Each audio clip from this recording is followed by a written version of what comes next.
Good afternoon students, मैं Neha Sharma वागर्थ academy के इस ऑनलाइन प्लेटफॉर्म पे आपका हार्दिक स्वागत करती हूँ।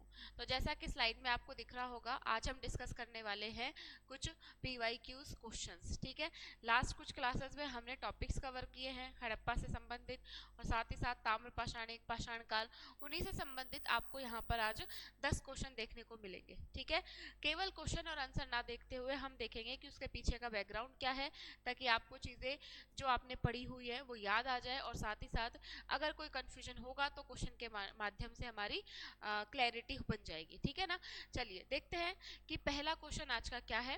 देखो यहाँ पर आपको बताया गया है, आपसे पूछा गया है कि मध्य प्रदेश में एक जगह है आदमगढ़, ठीक है, और राजस्थान में एक जगह है बागोर। यहाँ पर पूछा गया है कि इन दो जगह से किस चीज के साक्ष्य प्राप्त हुए हैं। हमने पढ़ा है अच्छे से आदमगढ़ और बागोर के बारे में। ऑप्शन देखिए क्या क्या है ऑप्शन। चमकदार प्रस्तर के उपकरण, चमकदार पत्थर के हमको टूल्स प्राप्त हुए हैं। चौक से बनी पोटरी, जुते हुए खेत के साक्ष्य और पालतू जानवरों के साक्ष्य हमको देखने को मिले हैं। तो अगर आपने ध्यान से पढ़ा होगा तो बता पाओगे इस क्वेश्चन का आंसर क्या है। देखिए आदमगढ़ और बागोर, आदमगढ़ कहाँ पर है, मध्य प्रदेश से, और बागोर कहाँ पर है, राजस्थान में। तो यहाँ पर हमने पढ़ा था कि प्राचीनतम पशुपालन के साक्ष्य हमको यहाँ से प्राप्त हुए हैं, यानी कि पालतू जानवरों के साक्ष्य हमको मिले हैं। ठीक है, तो यहाँ पर आप लिख सकते हो प्राचीनतम पशुपालन के साक्ष्य हमको यहाँ पर देखने को मिलते हैं। ठीक है, साथ ही साथ हमको इतना भी पता है कौन से काल में हमें सबसे पहले पशुपालन हमने शुरू करा था। तो वो आप याद रखना, हमने पशुपालन शुरू किया था मध्य पाषाण काल में। ठीक है, क्यों शुरू किया था, क्योंकि यहाँ पर आइस एज चली गई थी और वातावरण थोड़ा वार्म हो गया था, गर्म हो गया था, जिसकी वजह से हमें पशु पक्षी और पेड़ पौधे देखने को मिलते हैं। ठीक है, तो मध्य पाषाण काल में हमने क्या शुरू किया था, जानवरों को पालना शुरू किया था। प्राचीनतम साक्ष्य आदमगढ़ और राजस्थान के बागोर से हमको देखने को मिलते हैं। ठीक है, जुते हुए खेत के साक्ष्य हमको अच्छे से पता है कालीबंगा से देखने को मिले हैं, जो कि हड़प्पा सभ्यता से संबंधित एक साइट है। ठीक है, अगला क्वेश्चन देखो क्या कह रहा है कि किस स्थान पर पशु कब्रगाह पाए गए हैं। पशुओं को कब्र में दफन करना कहां से प्राप्त हुआ है। ऑप्शन है आपके सामने, गुफकराल, कनिष्पुर, कासिमबाग या फिर बुर्ज हो। तो अगर आपके माइंड में थोड़ी सी भी मेमोरी हो या फिर याद हो अच्छे से, तो हमने पढ़ा था कि बुर्ज होम कहाँ पर है, कश्मीर में आज के टाइम पे है। हमने ये देखा था कि कश्मीर में बहुत ठंड हुआ करती थी, है ना। इस चीज से आप लिंक कर सकते हो कि ठंड के कारण लोग क्या करते थे, गर्तावास में रहते थे। गर्तावास मतलब जमीन के नीचे गड्ढे बनाकर रहना।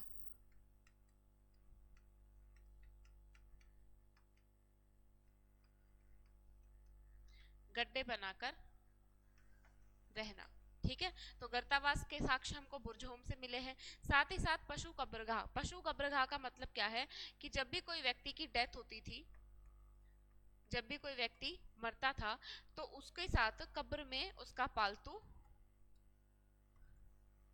जानवर भी दफनाया जाता था, चाहे वो बकरी हो चाहे वो कुत्ता हो। ऐसे हमको काफी कब्रें देखने को मिली हैं, जिसके अंतर्गत हमें देखने को मिला है कि मृत व्यक्ति के साथ साथ उसका जानवर का भी हमें कंकाल देखने को मिला है। ठीक है ना, इसका मतलब क्या है, इसका मतलब यह है कि बुर्ज होम के लोग जो है वो विश्वास करते थे परलोक के ऊपर, यानी कि वो सोचते थे कि व्यक्ति की डेथ के बाद भी हो सकता है कि आगे कोई और दुनिया में वो जाएगा, तो उसे अपने प्रिय या फिर पालतू जानवर की जरूरत होगी वहां पर, सेफ्टी के माध्यम से, या जैसे बकरी को अगर दफनाया गया है तो खाने के माध्यम से, कि व्यक्ति अगर मर के किसी और दुनिया में जा रहा है तो वहां पर उसके खाने पीने की व्यवस्था के लिए वो लोग उस जानवर को दफनाते होंगे। ठीक है, तो पशु कब्रगाह कहाँ से मिले हैं हमको, बुर्ज होम से प्राप्त हुए हैं। ओके, चलिए नेक्स्ट देखो, किस प्रागैतिहासिक संस्कृति से पत्थर पर उत्कीर्ण शिकार का दृश्य मिला है, जिसमें एक हिरण का शिकार भाले और तीर से किया जा रहा है। ठीक है,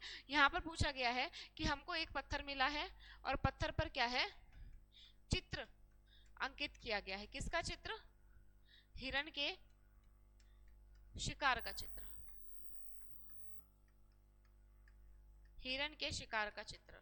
और ये शिकार किसके माध्यम से हो रहा है, भाले के माध्यम से और तीर बाण के माध्यम से इसका शिकार किया जा रहा है। तो ऐसा चित्र हमें कहाँ से देखने को मिला है? तो आपके पास ऑप्शन है, ऑप्शन नंबर ए ताम्रपाषाण कालीन मेहरगढ़ से, नवपाषाण कालीन बुर्जहोम से, मध्य पाषाण कालीन पैसरा से, या फिर निम्न पुरापाषाण कालीन भीमबेटका से। ठीक है, तो आपको याद रखना है, जैसे हमने अभी देखा कि पशु कब्रगाह के साक्ष्य कहाँ से मिले हैं? बुर्जहोम से। गर्तावास के साक्ष्य कहाँ से मिले हैं? बुर्जहोम से। उसी प्रकार से जो हिरण के शिकार का जो चित्र हमको मिला है भाला और तीर के माध्यम से, वो हमें मिला है नवपाषाण कालीन बुर्जहोम से। ठीक है, नवपाषाण कालीन का मतलब आप समझ ही गए होंगे, 3 भागों में हमने पाषाण काल को बांटा था, पुरापाषाण, मध्य पाषाण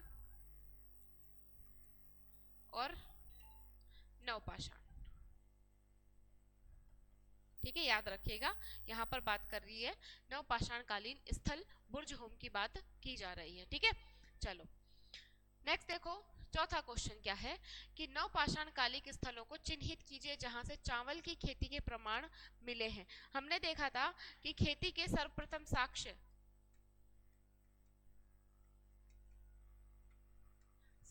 साक्ष्य या फिर आप मान सकते हो कि खेती स्टार्टिंग में कब शुरू की गई थी यहाँ पर, तो वो आपने अच्छे से पढ़ा हुआ है नवपाषाण काल में।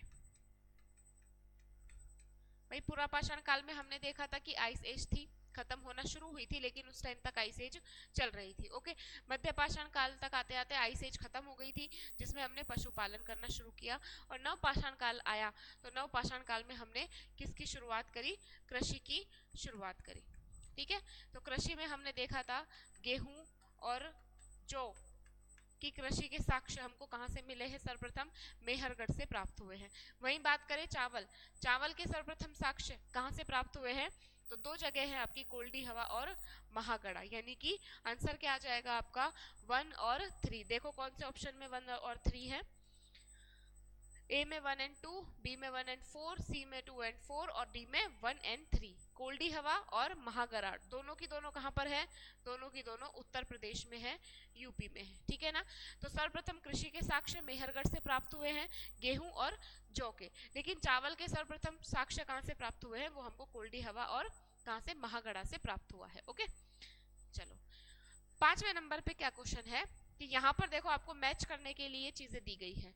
एक तरफ आपको दिया गया है स्थल का नाम और दूसरी तरफ आपको दिया गया है वर्तमान में जो भी राज्य हमारे भारत में स्थित है उनका नाम। ठीक है, तो आपको मिलान करना है कि कौन सा स्थल वर्तमान में कौन से राज्य के अंतर्गत आता है। ओके, देखो नीचे कुछ स्थानों एवं वर्तमान राज्य के नाम दिए गए हैं जहां अनाज और पालतू पशुओं के प्रमाण पाए गए थे। ठीक है, तो ये इनको आप मैच करना है। देखो सबसे पहले हम देखते हैं चिरांद। चिरांद कहां पर स्थित है? कोल्डी हवा, अभी अभी देखा उत्तर प्रदेश में कोल्डी हवा स्थित है। ठीक है, तो यहाँ पर आप सीधा सीधा 2 को 2 से मिलान कर सकते हो। ठीक है, बुर्जहोम हम पिछले क्वेश्चन में देख चुके हैं, कहां पर है? कश्मीर में है। बचे क्या क्या आपके? चिरांद और हल्लूर। हल्लूर नाम ही ऐसा है, साउथ के जैसा है ना, और यहाँ पर साउथ का केवल एक ही राज्य है, आंध्र प्रदेश। अब बचा क्या? चिरांद के सामने एक बिहार ही तो बचा, तो हमने सीधा सीधा मिलान कर दिया। ठीक है, अब देखो ऑप्शन में देख लेते हैं ए को, ऑप्शन नंबर ए देखते हैं पहले। तो ए को किससे मिला रखा है? 1 से, तो ये तो गलत हो गया। पहले भी चिरांद को किससे मिलाया हुआ है? कश्मीर से। ठीक है, नहीं देखेंगे हम। यहाँ पे देखो चिरांद किसके अंदर है? बिहार के अंदर। ठीक है, तो देखो ए को 4 में किसने मिला रखा है? सी ने मिला रखा है, यानी कि एकमात्र यही सही हो सकता है। बाकी देखो 1 से, 2 से और 3 से मिलाया हुआ है। यहाँ पर आंसर क्या हो जाएगा? सी। दोबारा से पुष्टि कर लेते हैं। देखो यहाँ पर 1 को 4 से मिलाया हुआ है, चिरांद को बिहार से। ठीक है, यहाँ पर बी को 2 से मिलाया हुआ है, बी को 2 से। ठीक है, यहाँ पर सी को 1 से मिलाया हुआ है, सी को 1 से। ठीक है, यहाँ पर डी को 3 से मिलाया हुआ है, डी को 3 से मिलाया हुआ है। क्लियर है? तो आपका आंसर क्या हो जाएगा? सी आंसर हो जाएगा, ये आपका राइट आंसर है। ओके, चलो नेक्स्ट क्वेश्चन देखते हैं। नवदा टोली का उत्खनन किसने किया था? यहाँ पर आपसे पूछा गया है। ऑप्शन है के डी वाजपेयी ने, वी एस वांकड ने, एच डी सांकलिया ने, या फिर मार्टिमर व्हीलर ने। ठीक है, देखो सबसे पहले बात करते हैं अपन नवदा टोली की। ठीक है सॉरी, नवदा टोली कहां पर है? मध्य प्रदेश में है। और नवदा टोली हमने कौन से टॉपिक में पढ़ा था? ताम्र पाषाण काल में पढ़ा था। यानी कि ये क्या है? मध्य प्रदेश का एक ताम्र पाषाण कालीन स्थल है। ठीक है, मध्य प्रदेश में एक जगह है, आज भी बहुत नाम सुनते होंगे, इंदौर। बस यहीं पर स्थित है आपका कौन सा स्थान? नवदा टोली। ठीक है, यहां पर पूछा गया है आपसे कि उत्खनन किसने करा है नवदा टोली का, तो याद रखना एच.डी. साकलिया ने इसका उत्खनन करा है। और यहाँ से हमको क्या क्या प्राप्त हुए हैं? यहाँ से हमको मिट्टी, घास और फूसी, इनके घर प्राप्त हुए हैं। चौकोर और वृत्ताकार घरों के साक्ष्य हमको मिले हैं। साथ ही साथ लाल व काले मृत भांडों का उपयोग होता था। यहाँ पर लाल काले मृत भांड यहाँ पर बनाए जाते थे और उन पर ज्यामितीय आकृति बनी होती थी।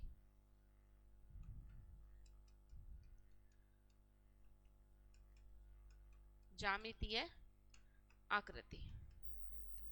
ठीक है, आई होप समझ में आया होगा। यहाँ पर आपसे पूछा गया है नवदा टोली का उत्खनन किसने करा, तो पहले हमको नवदा टोली के बारे में पढ़ना है। कहाँ पर है? मध्य प्रदेश के इंदौर में स्थित है। एक ताम्र पाषाणकालीन स्थल है और यहाँ से हमको मिला है मिट्टी, घास और फूसी के चौकोर और वृत्ताकार घर मिले हैं। साथ ही साथ मृतभांड कैसे हैं? यहाँ पर लाल और काले मृतभांड है और इनके ऊपर किस तरीके की आकृतियां बनी हुई है? ज्यामितीय आकृतियां बनी हुई है। ठीक है, ज्यामितीय मतलब कहीं पे त्रिकोण बना है, कहीं पे गोला बना है, कहीं पे स्क्वायर बना है, कहीं पे वृत्ताकार बना है। ठीक है, रेक्टेंगुलर, इस तरीके से ज्यामितीय आकृतियां, ज्योमेट्री की जो आपकी आकृतियां होती है वो बनी हुई है। ठीक है, चलो आगे अपन नेक्स्ट क्वेश्चन पे चलते हैं।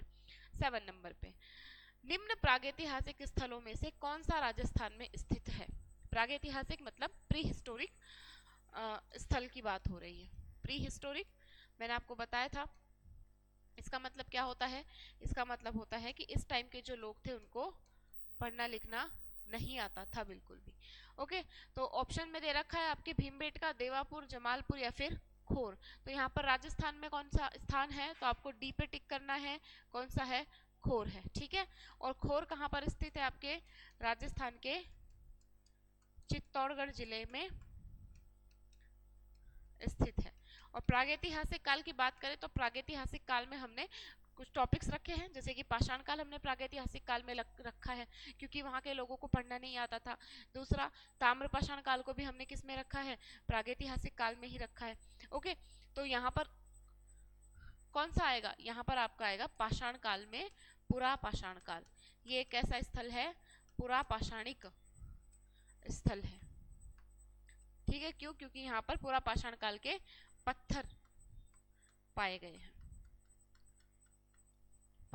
हैं, जो पत्थर बने हुए थे क्वार्ट्जाइट के। किसके? क्वार्ट्जाइट के पत्थर पाए गए हैं। पुरा पाषाण काल से संबंधित जो टूल्स होते थे वो हमको मिले हैं, इसलिए हमने इस स्थल को किस में रखा? इस स्थल को हमने रखा पाषाण काल के प्रागैतिहासिक स्थल में रखा था। ठीक है ना, खोर राजस्थान में स्थित है। चलिए नेक्स्ट क्वेश्चन 8वें नंबर पे, कि किसके नेतृत्व में एएसआई द्वारा है ये, ठीक है, द्वारा भारत में सर्वप्रथम उत्खनन आरंभ किया गया था?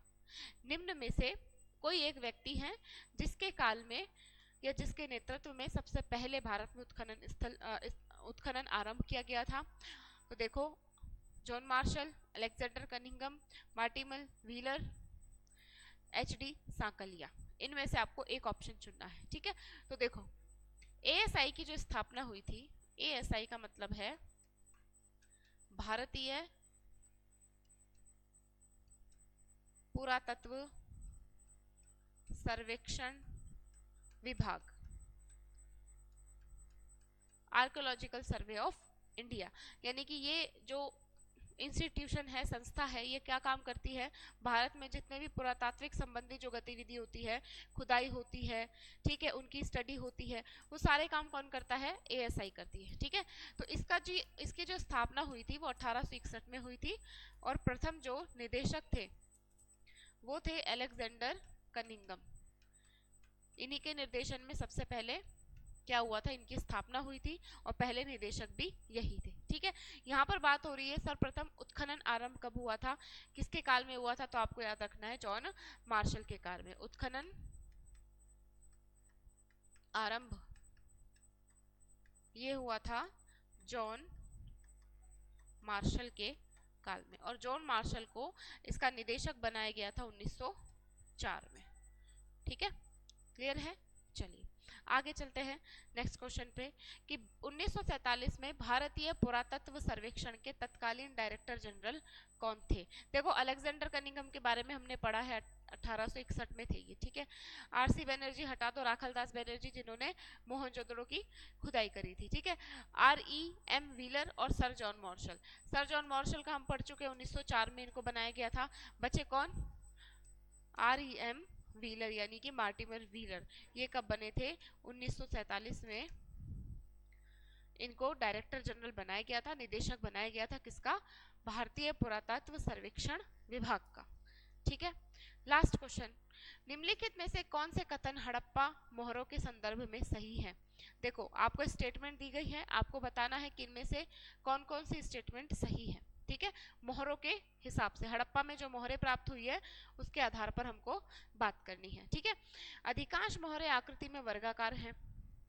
लास्ट क्लास में ही हमने पढ़ा था कि अधिकांश जो मोहरें हैं, ज्यादातर मोहरें जो प्राप्त हुई है वो कैसी शेप में प्राप्त हुई है, वर्गाकार। वैसे हमें पता है कि चौकोर भी प्राप्त हुई है, चौकोर छोड़ो वर्गाकार ही हो जाता है ये, आयताकार शेप में भी हमको प्राप्त हुई है। ठीक है, बेलनाकार भी प्राप्त हुई है और वर्गाकार भी प्राप्त हुई है। ठीक है, लेकिन सबसे ज्यादा हमको कौन सी आकृति प्राप्त हुई है, सबसे ज्यादा हमको वर्गाकार प्राप्त हुई है। मतलब क्या है कि स्टेटमेंट क्या है, सही है। ओके, दूसरी स्टेटमेंट पढ़ते हैं, अधिकांश मोहरें सेल खड़ी की बनी है। सेल खड़ी है, ये सेल खड़ी की बनी है। ठीक है, अधिकांश की बात हो रही है, बाकी इसके अलावा मिट्टी की भी मोहरें हमको देखने को मिली है। ठीक है, धातु की भी मोहरें आपको देखने को मिल जाएगी, अलग अलग पत्थरों की भी देखने को मिल जाएगी। ठीक है, तो मोहरें बहुत सारी चीजों की देखने को मिली है, लेकिन अधिकांश मोहरें किसकी है, सेल खड़ी की बनी हुई है। ओके, कुछ मोहरों पर केवल लेख है, आकृतियां नहीं है। इनका कहने का मतलब है कि कुछ मोहरें हमको प्लेन मिली है और कुछ मोहरों पर आकृतियां देखने को मिली है ना। हमने देखा था कि सर्वाधिक कितनी मोहरें मिली है हड़प्पा सभ्यता से, 25 मोहरें मिली है, जिनमें से सर्वाधिक मोहरें कहां पर है, मोहनजोदड़ो से प्राप्त हुई है, सर्वाधिक मोहरें। ठीक है, लेकिन सर्वाधिक अभिलेखीय मोहरें कहां से प्राप्त हुई है, वो हमें प्राप्त हुई है हड़प्पा से। हड़प्पा से, यानी कि इससे हमको पता लगता है कि मोहरें प्लेन भी होती थी और अभिलेख वाली भी होती थी। ठीक है, यानी कि ये स्टेटमेंट भी क्या हो गई, सही हो गई। तीनों स्टेटमेंट सही है। अब ऑप्शन देखो, इसमें पूछा गया है पहला और दूसरा सही है, पहला और तीसरा सही है, दूसरा और तीसरा सही है, या पहला दूसरा तीसरा तीनों सही है। ठीक है, तो हमने अभी अभी देखा कि तीनों स्टेटमेंट सही है हमारी, यानी कि आंसर क्या हो गया, डी हो गया। ओके, तो इस प्रकार से आपको क्वेश्चंस को हल करना है। आपने जो पढ़ा है, जो भी आप पढ़ रहे हो, आगे आने वाली क्लास में जो भी टॉपिक आपको पढ़ाए जाएंगे, थोड़ा माइंड को खोल के, कानों को खोल के, ठीक है, अपने सारे सेंसेस को खोलकर ही आपको वीडियोस देखने हैं, क्लासेस लेनी है। ठीक है, क्योंकि क्वेश्चंस में आपसे कुछ भी पूछा जा सकता है। ओके, क्वेश्चन ऐसे भी आ जाएंगे जिसमें से आपने पढ़ा ही नहीं है कुछ, तो क्वेश्चन सॉल्व करने का फायदा यही होता है कि अगर कोई चीज आपसे मिस हो गई है पढ़ने में, तो वो आप क्वेश्चन में देखकर क्लियर कर सकते हो। ओके, क्लियर है, तो क्वेश्चन सॉल्व करना बहुत जरूरी है, इसको मिस मत करो। PYQs सारे हम करवाएंगे और आपको अच्छे से करने हैं। ठीक है, तो चलिए नेक्स्ट क्लास में मिलते हैं अपने नए टॉपिक के साथ, तब तक के लिए thank you so much, take care, bye bye.